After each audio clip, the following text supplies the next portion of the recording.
Good morning students. Welcome you all in the next lecture of Mathematics 1, that is Algebra.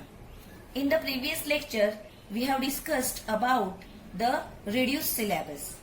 25% syllabus is reduced because of this COVID-19 pandemics. Since the schools didn't reopen at the proper time, we don't know when the school is going to reopen. That is why the Maharashtra State Board has reduced 25% syllabus. So whatever cancellations are given there by me, those questions will not be asked in examination. Okay? Prior to that, you know that we have started with chapter number 2, that is real numbers. Okay? And in that we were discussing irrational numbers. In the previous lecture of chapter 2, we have discussed how the irrational numbers are non-recurring, non-terminating type. Okay, if we try to divide them, we get non-recurring, non-terminating division. After that, we have seen the properties of irrational numbers. Also, we tried to prove that how root 2 is an irrational number. Then one more example we took, that the addition of rational and irrational number is also an irrational number. Okay, so what we have studied in short, that let us see properties of irrational numbers. Addition or subtraction of rational number with irrational number is an irrational number. What does this mean? That while adding and subtracting, if one number is rational and other is irrational, okay, then the resultant number is also irrational number. Same thing is applicable for the multiplication and division also. That multiplication and division of non-zero rational number with irrational number is also an irrational number. Okay. So what here you have to keep in mind is that one is rational number and other is irrational. Then addition and subtraction is irrational number. Same thing for multiplication and division. But when we think about two irrational numbers, then their addition, subtraction, multiplication and division, it can be either rational or irrational. Okay, we have seen the examples here, that how these properties we can prove. Okay, so these things we have discussed in the previous lecture. Now let us go further. Okay, now let us see the properties of order relation on real numbers. Okay, so whatever numbers now we are going to study in algebra, they are real. All the rational numbers and all the irrational numbers together, they are called as real numbers and denoted by letter R. Okay. So if we have two real numbers, suppose A and B are two real numbers, then from the given three, only one of the relation holds good. Okay, that means if A and B are two real numbers, then A is equal to B. That means what? They are equal numbers. Or A is less than B. That means B is bigger number and A is smaller number. Or A is greater than B. That means A is greater and B is smaller. Okay. So this is the first property. Second property, if A is less than B and B is less than C, then A is less than C. How we can say in it words that if the first number is smaller than second and second is smaller than third, then the first number is smaller than third. Okay. This is second property. Third property, if A is less than B, when these symbols less than or greater than they appear, these are called as inequalities. Okay. Here this is equality and this is called as what? Inequality. So here to the both the sides of inequality, we can add the same number. Okay. What does this mean? If A is less than B, then A plus C is less than B plus C. Okay. But same thing we cannot say about multiplication. For holding this law good for multiplication, we have more conditions. Okay, so the next law is about that. If A is less than B and C is greater than 0, that means what? C is positive number. Okay, then AC is less than BC. That means if both the sides we multiply by the positive number, the sign remains same. Opposite to that, if we are multiplying by negative number, if C is less than 0, then this symbol reverses. Okay. Take a simple example. Suppose here you have 2 and here you have 3. 2 is less than 3. And if you are multiplying both the sides by 3, then what you are going to get? 6 is less than 9. Okay. That means if we are multiplying by the positive number, then the sign remains same. But think that if we have 2 is less than 3 and if we multiply by minus 3, then we are getting here minus 6 and here we are getting minus 9. Okay. So minus 6 cannot be less than minus 9. You know that because minus 9 is lying on the left hand side of minus 6. Or in case of negative number, the bigger number is smaller. So here in that case the sign is going to change. Okay. So these are the 3 important properties on order relation. Please copy them down. All these properties are very, very important. So copy down all these 4 properties. 1, 2, 3 and 4. 1. If A and B are 2 real numbers, then only one of the relations holds good. That is, A is equal to B, or A is less than B, or A is greater than B. Only one possibility is there. Second property, if A is less than B and B is less than C, then A is less than C. Third one, if A is less than B, then A plus C is less than B plus C. That means we can add the same number to both the sides of inequality. But this is not possible in multiplication. There are certain conditions. So the fourth property is about multiplication. If A is less than B and C is greater than 0, then AC is less than BC. That means the symbol remains the same. And if C is less than 0, that means if C is negative, then AC is greater than BC. Okay. If you want, you can take some numbers and you can verify these properties. Okay. So these are called as properties of order relation on real numbers. I hope that you have copied it down. So let us go further now. One topic, square root of a negative number. Okay. So for this, let us discuss one example here. We know that if square root of A is equal to B, square root of A is equal to B. If we square both the sides, what we are going to get? B square is equal to A. When we square this side, the square root is cancelled and we are getting B square is equal to A. Okay. So if root 5 is equal to X, then X square is equal to 5. Okay. So here what we can say is the square of any real number is always positive or is always non-negative. Okay. So we can say that square of a real number is never negative. Square is never negative. But square root can be negative. You know that every square has 2 roots. Here. So now what we are taking one more example here.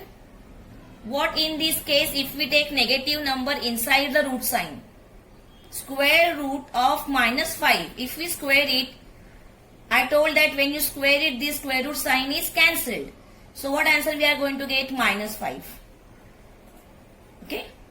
But here this square root of -5 is not a real number.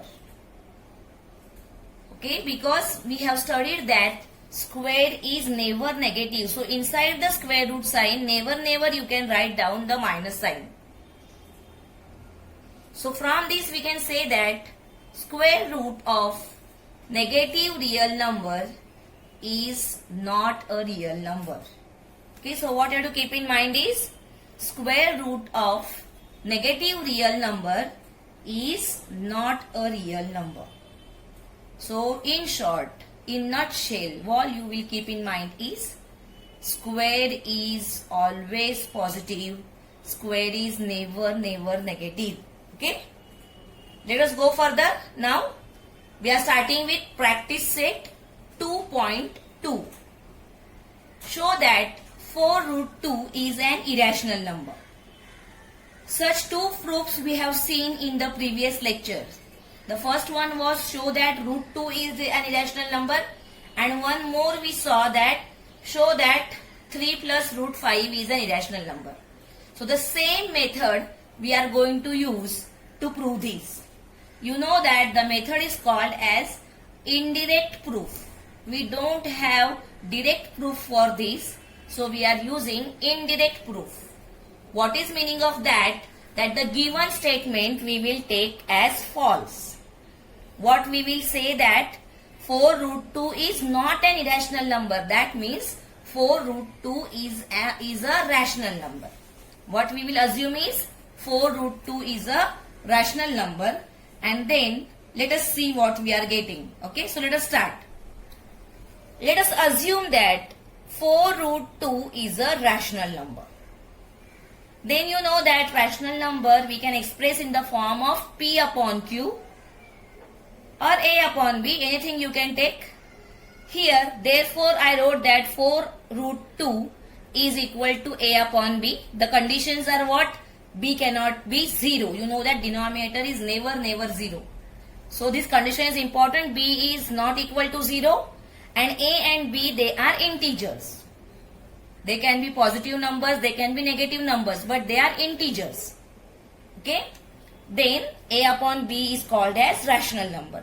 So we are writing 4 root 2 is equal to A upon B. Now these 4 we are shifting this side.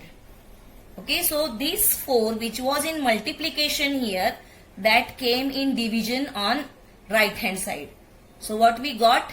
Root 2 is equal to A upon 4B. Number these as 1. Okay. Now let us compare both the sides of this equation 1. So first let us compare the right hand side. A upon 4B is a rational number. Why? Because A and B are integers and 4 is also an integer. So here this we can express in the form of P upon Q, numerator upon denominator. That means this right hand side is a rational number. What we can say that the right hand side of equation 1 is a rational number. But what about left hand side? Left hand side is what? Root 2. And we have proved this previously that root 2 is an irrational number. So we don't have to prove. So directly we are going to write, and left hand side, that is root 2, is an irrational number. So what we got? Irrational number is equal to rational number. This is contradictory, or this is a contradiction. And why this contradiction arised? Because of our wrong assumption. So we have to write down, therefore, our assumption that 4 root 2 is a rational number is wrong. And therefore 4 root 2 is an irrational number. This is called as indirect proof. In that the given statement we are assuming wrong, and afterwards we are getting a contradiction. Please copy it down.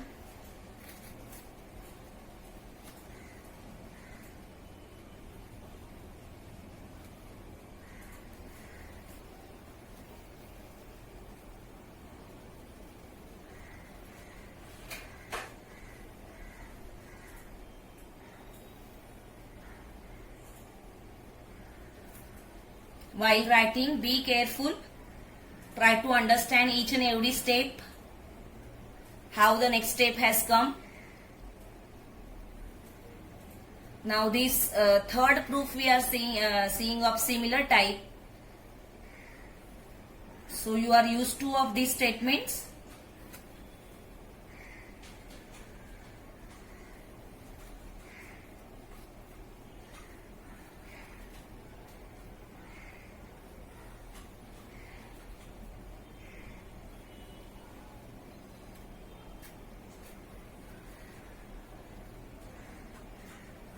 Okay, so let us go towards the next question.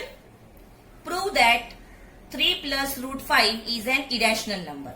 Such one proof we have already seen. Okay, it is given in the textbook in solved examples. But once again I have given you the proof. Again the proof is very similar.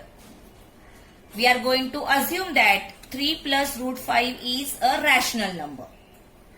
And therefore we can write down 3 plus root 5 is equal to a upon b. B is not equal to 0 and a and b are integers.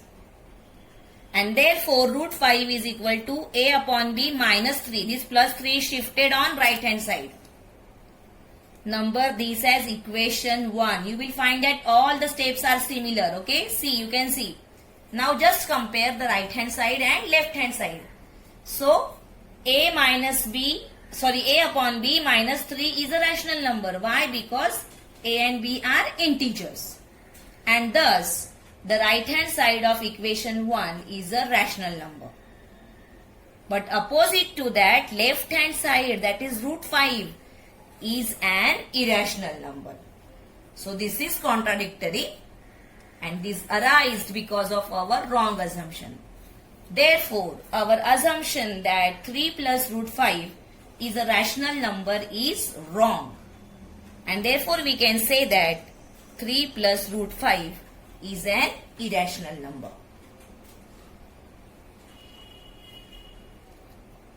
Please copy it down.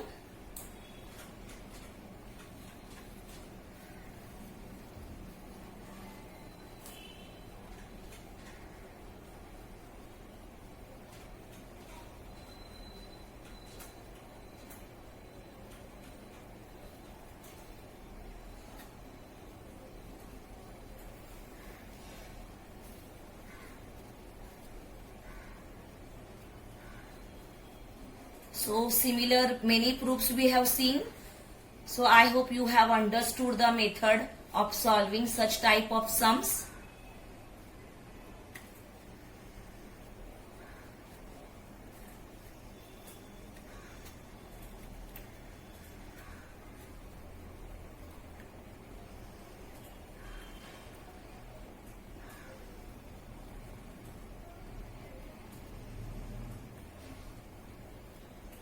Okay, let us go further.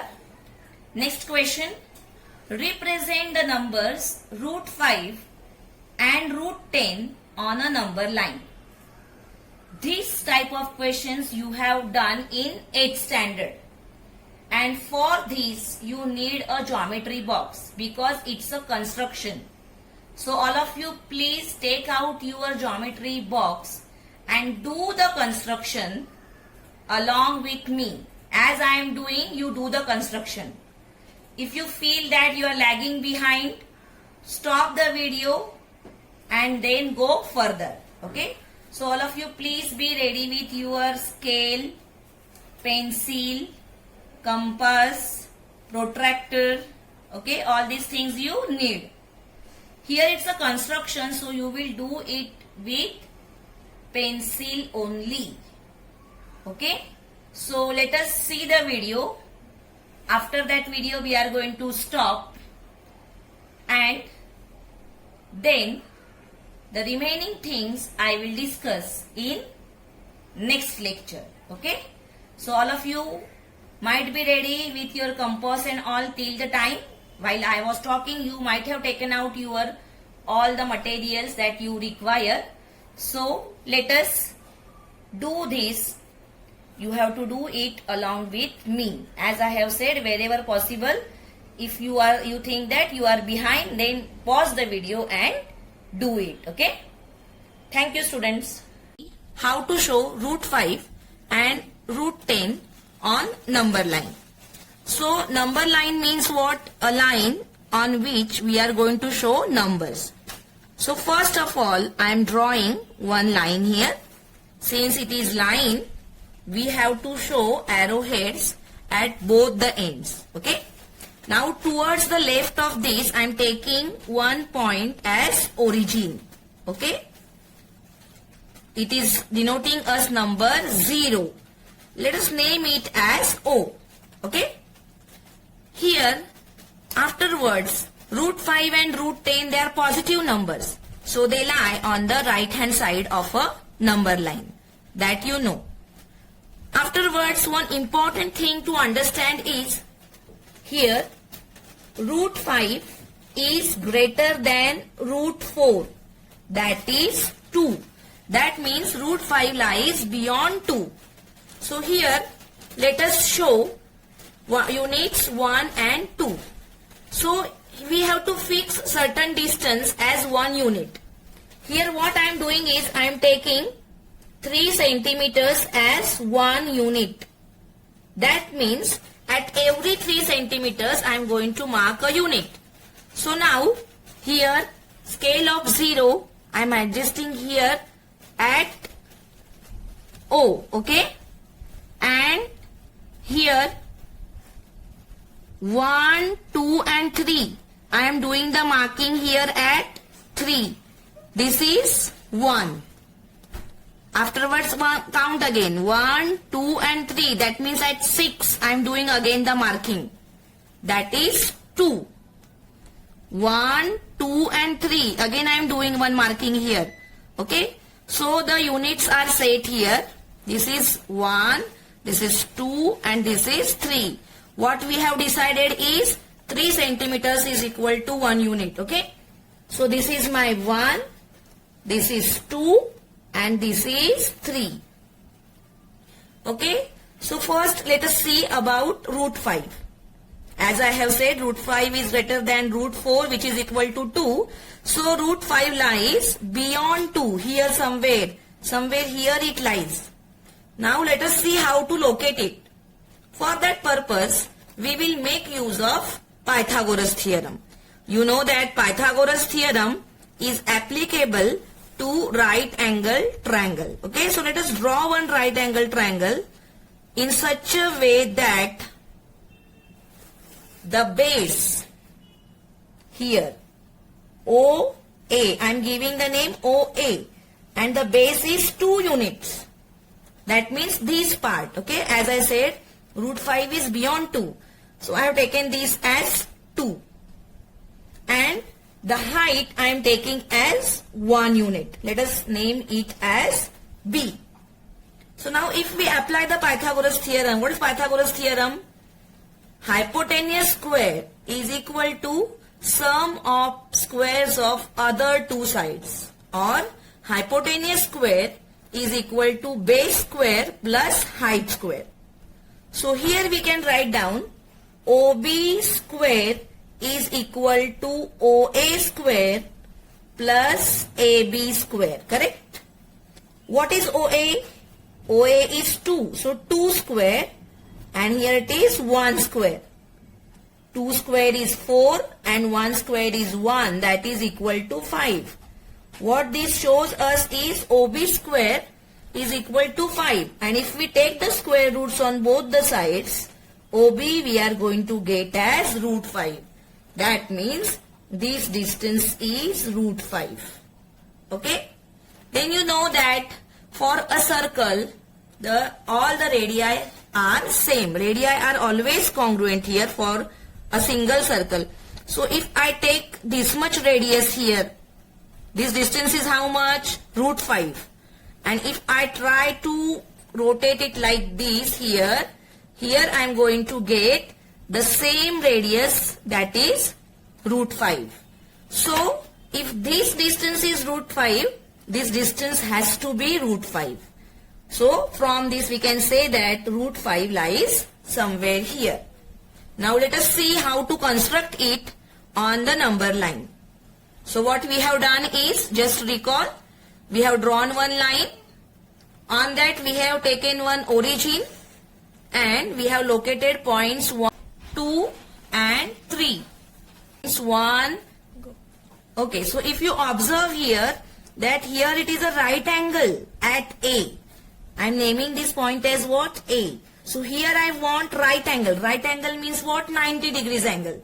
So I need to draw a 90 degrees angle here. So I am taking protractor and by using that I am drawing the 90 degrees angle here. Be careful that your line should coincide with the horizontal line of the protractor, correct? So here I am marking 90 degrees. 90 degrees is marked and there I will draw a line, okay? So it is actually a ray because here it is having end point and here I am doing the arrow marking. So it's a ray. Now observe how much distance we want here. We want a distance of 1 unit here, okay? So let us take distance of 1 unit from here, okay? So here, from here to here is a 1 unit. You can see this is 1 unit. This is also 1 unit. We have marked it. And afterwards, mark that distance here. Okay, so marked. So what we can say is, this is 1 and this is my point B. Now, when I will join OB, that OB is root 5. I have explained you how it is root 5, correct? So I will join this OB and that will give me root 5. I will write here, this distance is root 5. But this distance now I want on number line. So what I will do, I will draw the arc by taking O as a center and OB as a radius, okay? So I am taking this and I am drawing it, okay? So here I got it like this and my this point is root 5. This is how I have shown root 5 on number line, okay? I hope you have understood this explanation. Similarly, for root 9 now, root 10 now, root 10 is greater than root 9. That means 3. So root 10 lies beyond 3. So similar construction if we do at 3, then we are going to get root 10. Why? Because there the base is going to be 3. Height is same, 1. So 3 square is 9. 1 square is 1. 9 plus 1, that will give you 10. And the distance you will get as root 10. So the similar construction you are going to do at 3. So you are going to get root 10 there. Okay, so let us do it. Once again, take protractor and draw the angle of 90 degrees. Drawn. Draw the ray here. As I have said, again the height should be 1 unit. You can take from here also, anywhere. We want 1 unit. So take it as 1 unit. Don't forget to mark the perpendicular sign here. It shows that it's 90 degrees. So now when I will join this is root 10. How much this distance is? Root 10. And if I draw the arc considering O as a center up to this, then I'm going to get root 10, correct? So this is my root 10. I hope you have understood how to show root 5 and root 10 on the number line. Now suppose if you want to show minus root 5 and minus root 10 on number line, the similar procedure you will do on left hand side. Why? Because the negative numbers, they lie on the left side of the 0. Similar procedure, same thing you are going to do, and this way you are going to obtain the irrational numbers on number line. It is possible for you to obtain any irrational number on number line by using this procedure. Okay?